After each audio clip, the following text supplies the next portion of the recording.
Dévotion Fanro du mercredi 28 février 2024. Par l'apôtre Grace Lubega. Titré « Ne jugez pas le serviteur d'un autre ».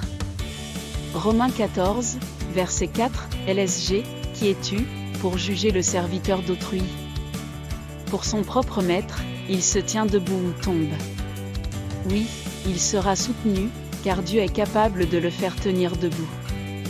Dieu est très zélé envers ses serviteurs. Il les a marqués comme siens et s'oppose aux gens qui les jugent inutilement et sans comprendre. Si vous contestez cela, tirez une leçon d'Aaron et de Myriam qui ont jugé Moïse pour avoir épousé une femme éthiopienne contre les préceptes de la loi.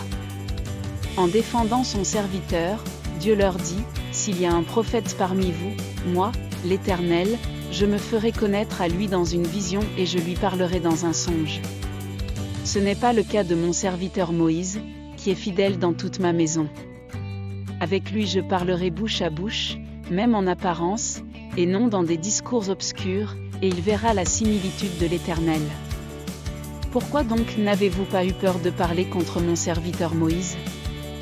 Nombre 12 verset 6, émoticône, n'en croyant pas ses yeux. Alors enfant de Dieu, qui es-tu pour juger le serviteur de Dieu ? Connaissez-vous la façon dont Dieu lui parle ? Connaissez-vous son placard et l'étendue de son effondrement devant Dieu ? Étiez-vous présent lorsque Dieu l'a appelé et envoyé, connaissant bien ses faiblesses et ses insuffisances ? Même si vous ne le comprenez peut-être pas, Dieu est pleinement conscient du fait que les ouvriers sont peu nombreux et pourtant la moisson est abondante. Matthieu 9 versets 37 à 38. C'est pour cette raison qu'il chérit ses ouvriers. Il est prêt à soutenir et à racheter même le ministre le plus fou tant qu'il rapporte la récolte. Alléluia.